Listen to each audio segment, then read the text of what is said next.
It's extremely strange how a guy can be the starting quarterback for one of the best teams in the nation, and then boom, just like that within the blink of an eye, he vanishes, not in the offseason, but in the middle of the season.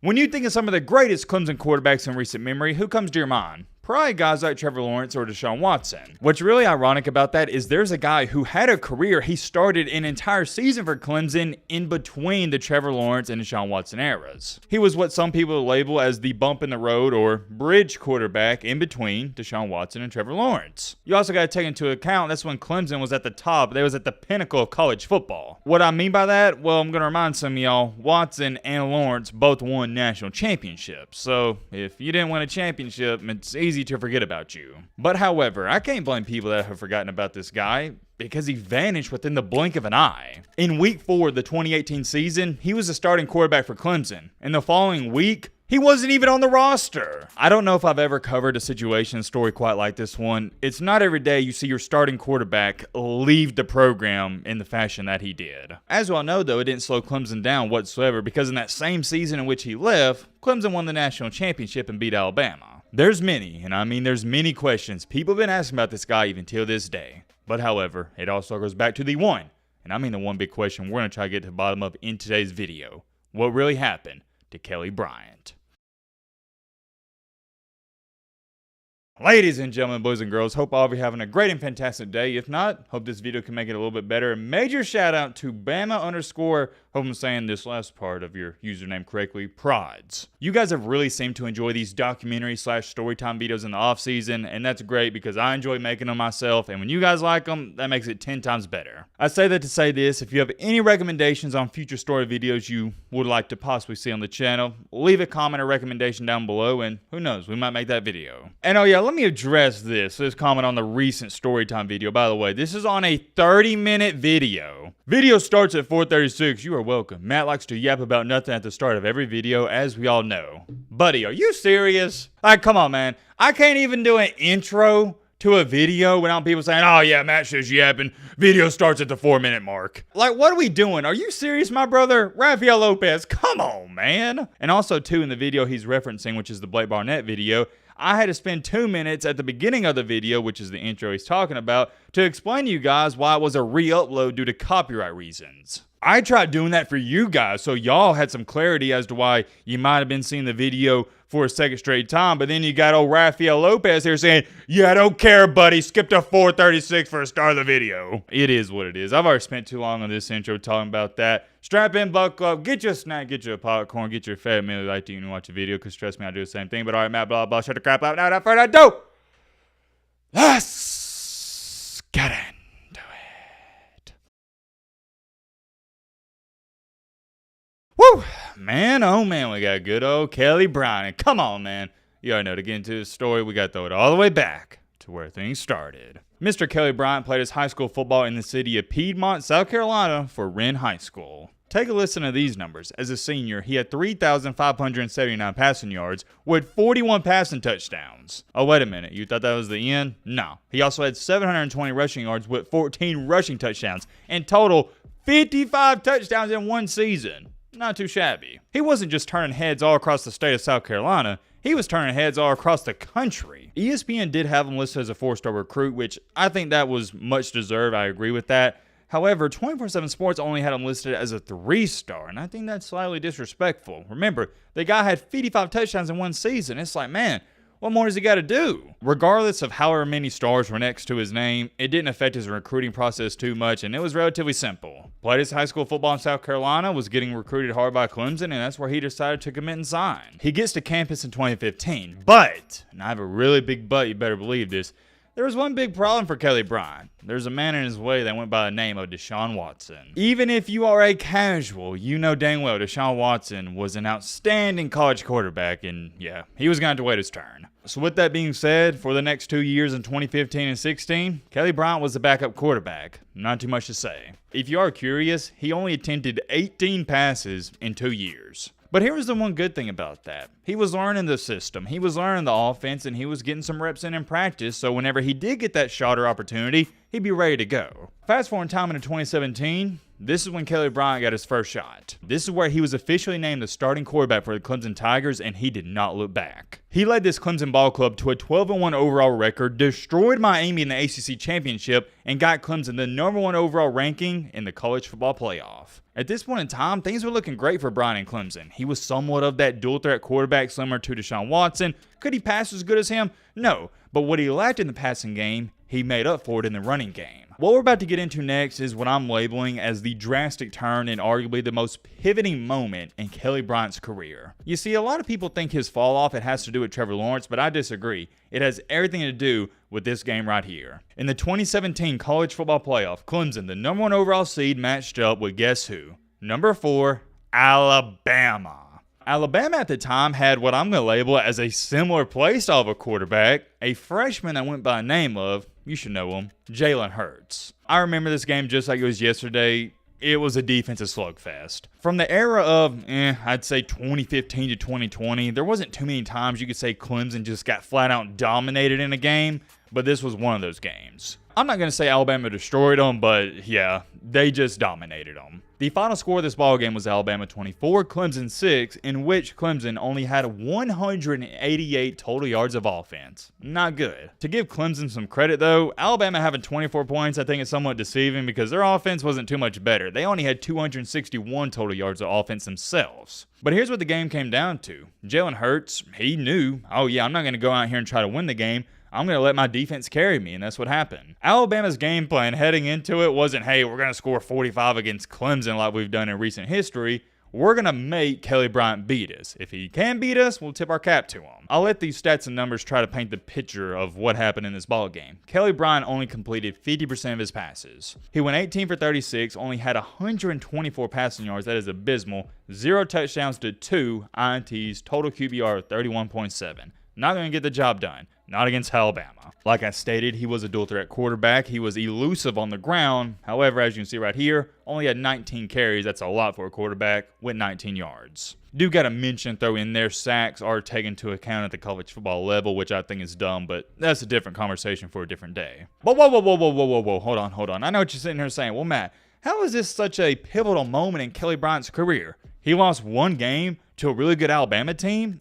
This was the start to his downfall? That's what you're trying to tell me? And yes, I am. Let me explain. What this game showed Dabo Swinney, and he would never admit it, but he knew this internally, and everybody in college football knew this, is that Kelly Bryant could not beat Alabama, number 1, but number 2, he couldn't lead Clemson to a national championship. He wasn't good enough. And at the time, the standard for Clemson football, it's a little different from where it is now. That's also a different video for a different day. But at the time back then, it was championship or bust. You see, with Kelly Bryant, he was good enough, and I'll stand on this hill till the day I die, he was good enough to lead you to a 12-1, 12-2 record like they had here, but he wasn't good enough to win that championship. He couldn't beat defenses. Oh, wait a minute. I know this is kind of random, but I just realized a couple minutes ago, I think I said Jalen Hurts was a freshman quarterback in that game. No, that was his second year at Alabama. That was his sophomore year. My apologies, and I'll probably edit that in there whenever I said that. Anyways, continuing along here though, Kelly Bryant loses at Alabama. Fast forward time into 2018, this is going to be his second year as a starter. But just like the legend Lee Corso says himself, not so fast, my friend. Heading into this 2018 season, Kelly Bryant had yet another obstacle in his way. It was nothing to do with himself, but it was everything to do with another quarterback in the locker room. He goes by the name of Trevor Lawrence. We all know Trevor Lawrence, his story, highly touted and regarded prospect coming out of high school, and same thing for college. To open up the 2018 season, Clemson, they started out with Furman. No big deal whatsoever. Easy win, easy pickings. They won 48-7. Well, after that, this is where things get somewhat, I guess you'd say controversial. They go to Texas A&M, and they barely win 28-26. That ball game is arguably one of the most underrated regular season games of all time. That was a really good game if you saw it or remember it. Throughout that game, though, Dabo Swinney was sort of having a mini quarterback battle going on. Kelly Bryant did get the bulk of the reps, as you can see right here, 12 for 17, 205, 1 touchdown, QBR 55, but Trevor Lawrence, he did get to play a little bit as well. And even though Kelly Bryant led Clemson to a really good road victory in the SEC, Dabo Swinney still wasn't sold on him. It's kind of crazy, and I can see both sides of it, and we'll get to that in just a second. Because from Kelly Bryant's standpoint, it's like, well, dang, what more do I got to do? I just beat a really good SEC team, like I said, on the road, and you still don't believe in me? I thought he was supposed to be my head coach. But going back to this, ever since that Alabama loss, Dabo Swinney was looking at this quarterback situation with Kelly Bryant and whoever else he was going to insert in there from a long-term perspective. The next game against Georgia Southern, not too much to say there. Lawrence and Bryant, they're still playing and splitting the reps. The next game against Georgia Tech, that was the big one. It wasn't a big one because it was close. It was big because this is when Trevor Lawrence, he took the job over from Bryant. Lawrence went 13 for 18, buck 76, 4 touchdowns to only 1 INT with a QBR of dang near 92. Kelly Bryant, on the other hand, didn't do anything bad. 6 for 10, 56 yards, 0 touchdowns, 0 INTs. But this right here, this stat line, it shows you the battle between Lawrence and Bryant perfectly. Bryant never did anything to lose the job, but at the same time, you didn't feel like you could win a championship with him. On the flip side for Lawrence, yeah, it might have been a little riskier to go with the young buck, but his potential and upside, it was through the roof. It was way higher than Bryant's. For Clemson fans, though, you was really getting the best of both worlds because you had two guys that were more than capable of winning games. But little did Clemson fans know, after this Georgia Tech game, you'd only have one of these guys. After that Georgia Tech game, heading into the Syracuse game, that's when Dabo made it official. Trevor Lawrence, he's the guy. I think it's more than fair to say that Mr. Kelly Bryant here wasn't too fond of that because he left the program. Kelly Bryant leaving, it didn't go without controversy. Here's what he had to say, quote unquote. I feel like it's what's best for me and my future. I was just going to control what I could control and try to make the most of my opportunity. But at the end of the day, I just don't feel like I've gotten a fair shot. Oh, what about that? Taking some shots here at Dabo Swinney. Continuing along, Bryant stated, they asked me how I felt about it. I was like, I'm not discrediting Trevor. He's doing everything asked of him. But on my side of it, I feel like I haven't done anything to not be the starter. I've been here, I've waited my turn, I've done everything y'all have asked me to do, plus more. I've never been a distraction, I've never been in trouble with anything. To me, it was kind of a slap in the face. Before we go any farther, yeah, I agree with Kelly Bryant 10,000%. You got to put yourself in his shoes. He waited his turn. He waited 2 years behind Deshaun Watson. He just got done carrying Clemson to the playoff the year prior. He wins all 4 games as a starter for Clemson this year, and he gets benched for the backup quarterback? Was he playing like an elite quarterback? No, I don't think anybody would say that. But at the end of the day, your job as a quarterback is to win games, and he was doing that. He also added this, quote unquote, I've been with the senior class for 4 years. Seeing how much we built and poured into this program, it's tough to walk away from it. But at the same time, I got to do what's best for me, and I feel like this is the best situation for me. After Bryant stated that, here's what Dabo, the head coach, had to say. He's entitled to his opinion, but absolutely I think we've given him a fair shot. I always try to be open, honest, and transparent as possible with Kelly. This isn't middle school. There's tough decisions that have to be made at this level, and you have to do what's best for a team. Continuing along, obviously saddened and disappointed that he's chosen to lead the team, but I really have absolutely nothing bad that I could say about Kelly Bryant. He's one of the best young people I've ever been around. We've played 4 games now, and it's a difficult thing, man. It's a tough day, but it's just where we are. I've told y'all that many times that if we saw a change, if there was a change, we'd probably all know it, and that's what happened Saturday. And Kelly didn't do anything wrong. He played well, but Trevor, after 4 games, productively, and just the sheer data, he deserves to run out there first this game. Woo! Man, oh man. What about that? I do remember watching this situation unfold closely back then in 2018, and my stance on it then, it's the same stance I have on it now. In this life, I believe 2 things can be true. Number 1, yeah, I believe it's somewhat a slap in the face to Kelly that he got benched. He was winning games and he was doing good for Clemson. But number 2, I also believe Dabo Swinney made the right decision. Y'all know this. I made a video, ironically enough, a couple days ago, critiquing Dabo Swinney for 10 minutes straight. I've stated the game's passed him by, he's a dinosaur, he hasn't adapted, all that nice stuff. Or not really nice stuff, but all that bad stuff, I guess I shall say. However, in this scenario, no, I think he made the right decision. I'll explain why real briefly here. It's relatively simple. When he was evaluating Kelly Bryant, it wasn't on his ability to beat Georgia Tech or Georgia Southern, or even could he win us an ACC championship. No, that was never in his thought process. It was always, okay, can Kelly Bryant, with his level of play, win us a championship? And he came to the conclusion, the answer to that question is no. Dabo benching Bryant had nothing to do with who gives us the best shot to beat Georgia Tech. It had everything to do with who gives us the best shot to beat Alabama in the college football playoff. And I'll give y'all an even better perspective. As an Alabama fan myself, I remember watching this unfold and I was thinking, man, I hope Trevor Lawrence doesn't start over Kelly Bryant because I'd much rather face him again in the college football playoff. That's my 2 cents on it. I thought at the time Dabo made the right decision, and of course hindsight's 2020. But look what happened. Clemson matched up with Alabama in that 2018 college football playoff. Trevor Lawrence was a starter, and we saw what happened. They destroyed him. I believe without even looking it up, the score was 44-16. Oddly enough, speaking of Alabama, it was a similar situation to Jalen Hurts and Tua Tagovailoa. Jalen Hurts did nothing wrong at Alabama, but Tua Tagovailoa was the better quarterback. Same thing here. It sucks, man. It really does. I hate it for Bryant, but it is what it is. With all that being said, it now leads us to our next question and where our story really starts to get interesting. What happened to Bryant after that? In December of 2018, this is where Bryant announced he will officially be transferring to Missouri. He gets to Missouri in the 2019 season, and it was a interesting season for Kelly Bryant, to say the least. How about this? For starters, it opened up with a 37-31 loss to Wyoming, which was really a bittersweet game because although they lost, Kelly Bryant set a career high in passing yards. He had 423 yards. The next 5 games after losing to Wyoming, Missouri, you look up, they're on a 5-game win streak. They're 5-1. But then, similar to the 5-game win streak, they then went on a 5-game losing streak. Lost to Vandy. Yikes. Kentucky, Georgia, Florida, and Tennessee. They did end the year with a win against Arkansas, but all in all, not a very good year. They finished 6-6. If you are curious for Bryant in that 2019 season, he did complete 62% of his passes, had 2,200 passing yards with 15 touchdowns to only 6 INTs. Not bad whatsoever. On the ground, he did have 240 rushing yards with 1 touchdown. And oh yeah, I realized I forgot to show you his Clemson stats in 2017, so let's take a look at those. He completed 66% of his passes, had 2,800 yards with 13 touchdowns to only 8 INTs. That's kind of shocking for a quarterback to play an entire season and only have 13 passing touchdowns. However, he did have 11 rushing touchdowns. But going back to our current date and time in our story in 2019, after that year for Missouri, that was his final year. He had no choice but to declare for the NFL draft. To nobody's surprise, he did go undrafted in the 2020 NFL draft, but he did land a tryout with the Arizona Cardinals in August of 2020. That didn't go so hot, and it looked like no NFL team was going to give him a real legit shot, so he decided to join the CFL, which is the Canadian Football League. In February of 2021, this is where he officially signed with the Toronto